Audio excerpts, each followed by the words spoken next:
Entra al mundo de la cultura financiera. Escucha el podcast Finestra.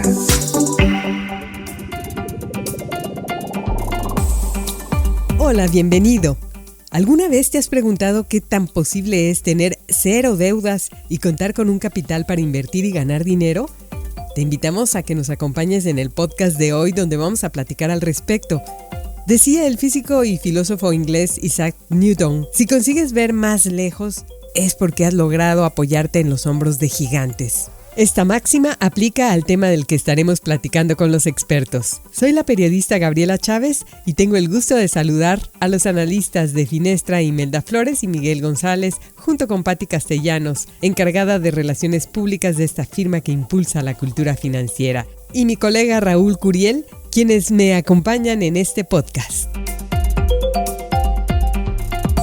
Es un hecho que los ganadores suelen tener una característica importante: la disciplina. Un atleta que gana medallas no lo hace por casualidad. Tampoco los grandes inversionistas ganan dinero por suerte. En gran medida, detrás de los logros está la perseverancia, el conocimiento y las buenas decisiones. Saludo con gusto a mis compañeras y compañeros de esta mesa y damos inicio al tema de hoy. Imelda Flores, ¿qué te parece si comenzamos por la parte macro? ¿Cómo impacta el ahorro de las familias y las empresas en la economía? Hola, buen día a todos. Una variable sin duda importante para un país es el ahorro. Desde un punto de vista macroeconómico, el ahorro es el sacrificio de consumo presente para poder consumir más en el futuro. Por ejemplo, ahorrar para iniciar un negocio, una inversión, un emprendimiento. Reducido al mundo macro, son los recursos para financiar proyectos de inversión, que por lo tanto no inciden en el corto plazo en el ingreso, pero sí cuando se concluyen al aumentar la producción de bienes y servicios. El ahorro se divide en interno y externo, y en pocas palabras, sin ahorro no puede haber crecimiento económico. Aunque es complejo poder determinar qué tanto impacta este factor en la fortaleza de una economía, porque puede darse el caso de que el ahorro puede ser destinado a inversiones productivas, en términos generales es una variable muy importante. El ahorro, no solo de las familias, también de las empresas en la economía, es trascendente porque es lo que llamamos el ahorro privado y junto con el ahorro público conforma el monto monetario de un país para financiar los proyectos de inversión. Si el ahorro interno no es suficiente, los países se ven forzados a depender de préstamos privados y públicos de otras naciones, lo que puede generar problemas de dependencia financiera del exterior, creando un ambiente de inestabilidad económica y fragilidad ante los vaivenes de la economía internacional. El ingreso es un factor muy importante en el ahorro. Lógicamente, en países de bajos ingresos suele haber menos capacidad de ahorro, aunque algo que suele pasar y suele apoyar son las tasas de ahorro en países como el nuestro, son las remesas de los trabajadores radicados en el extranjero. Así es, hay que reconocerlo, las remesas son muy importantes. Existe también una creencia generalizada que solo los ricos ahorran e invierten. ¿Qué opinas, Patti Castellanos? Ciertamente para ahorrar se necesita dinero, pero una condición todavía más importante es contar con una buena cultura financiera, porque existen varios estudios que muestran cómo los mexicanos en general somos ciudadanos con más tendencia a la deuda que al ahorro. Uno de los hábitos más importantes que deberíamos tener es el ahorro, el establecer una reserva para el futuro que nos permita alcanzar la libertad financiera.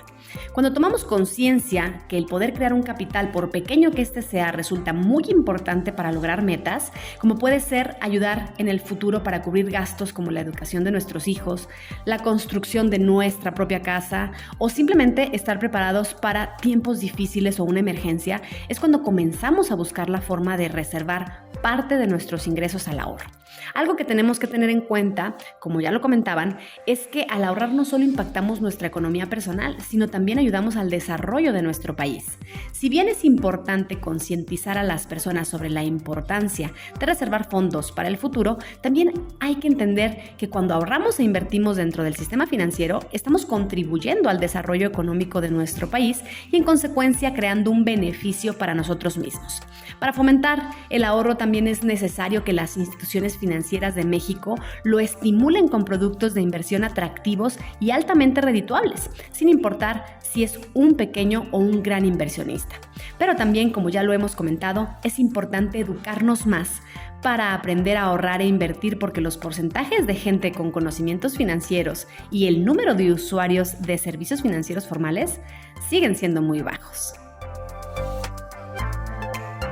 Mucho hablamos de la cultura financiera, pero la verdad es que se hace muy poco. ¿Qué opinas tú, Raúl Curiel? ¿Qué tanto habla el ahorro de una economía como la mexicana? Híjole, Gaby, pues mira, si tomamos en cuenta que en México 2 de cada 10 adultos no tienen la costumbre de ahorrar, pues diríamos que este indicador habla mal de los mexicanos como ahorradores.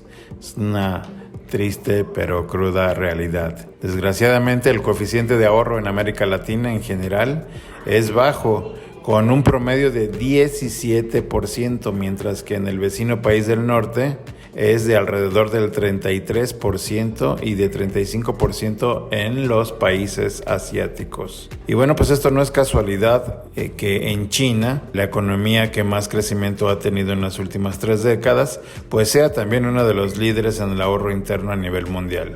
La tasa del ahorro en China, hay que decirlo, es tan alto que financia proyectos de inversión en todo el mundo prácticamente, incluido incluso Estados Unidos, la Unión Europea y por supuesto aquí en nuestro país. Hay muchos proyectos que los chinos vienen y ejecutan y financian.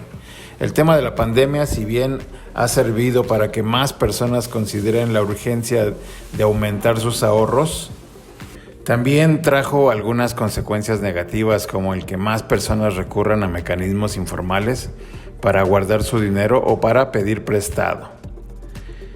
En la más reciente encuesta nacional de inclusión financiera, les revelo este dato, pues se detectó que 6 de cada 10 adultos no tienen una cuenta bancaria o nunca la han tenido, debido a que sus ingresos pues obviamente pues son insuficientes.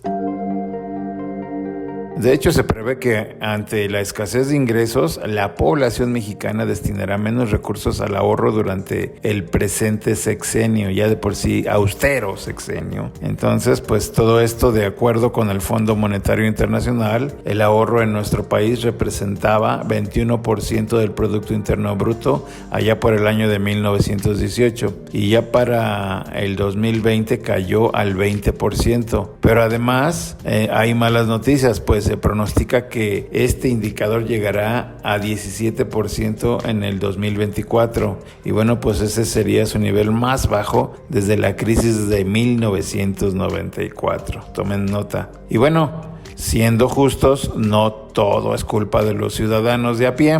La realidad es que el menor ahorro se debe a que la población cuenta con ingresos bajos, y eso se ha recrudecido en la crisis sanitaria que estamos atravesando. Actualmente el ingreso salarial en nuestro país es de entre 1 y 3 salarios mínimos en promedio, si bien nos va. Es decir, los recursos disponibles para el ahorro son pocos y pues es nulo el margen de maniobra. ¿Cómo ven? Pues vemos que el panorama se ve difícil para los ahorradores. Pero la buena noticia es que si mejoramos nuestra relación con el dinero, muchas cosas buenas pueden suceder. ¿O no, Miguel González?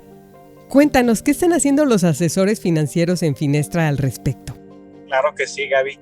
Pues mira, te saludo y te comparto que en Finestra, como ya lo decías, estamos trabajando en un proyecto muy enriquecedor que nos emociona mucho y que denominamos de 0 a 100, y que su principal objetivo es llegar a tener 0 deudas para después acumular un patrimonio neto de 100,000 pesos.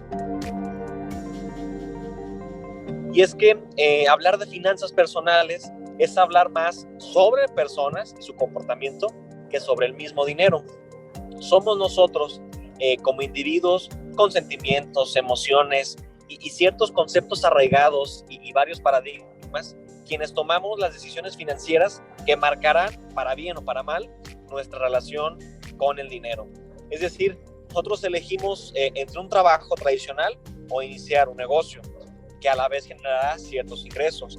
Elegimos también ahorrar para el retiro a los 25, 30 años, o ya a los 50, 55, ¿no? O inclusive no hacerlo.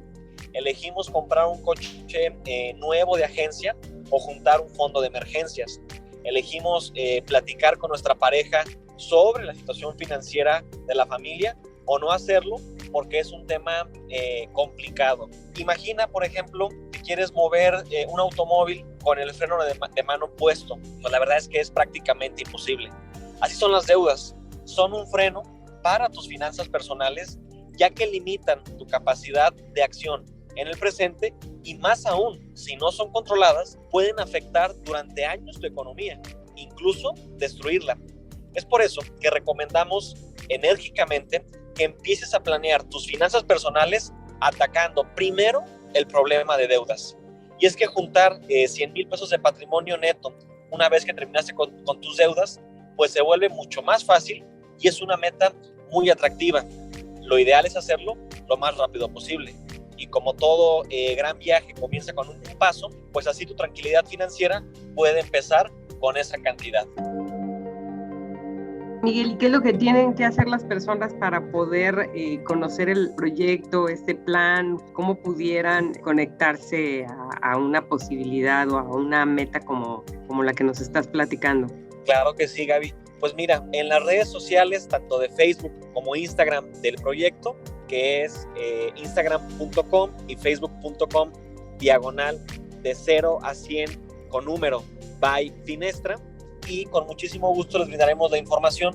Tenemos el segundo martes de cada mes, que en este caso es el 14 de septiembre, tendremos una charla informativa, pues donde daremos todos los detalles acerca de este increíble programa. Llegamos al final de este podcast y agradezco a nuestros expertos Imelda Flores, analista financiera, y al también analista Miguel González, a Pati Castellanos, directora de Relaciones Públicas de Finestra, y al periodista Raúl Curiel.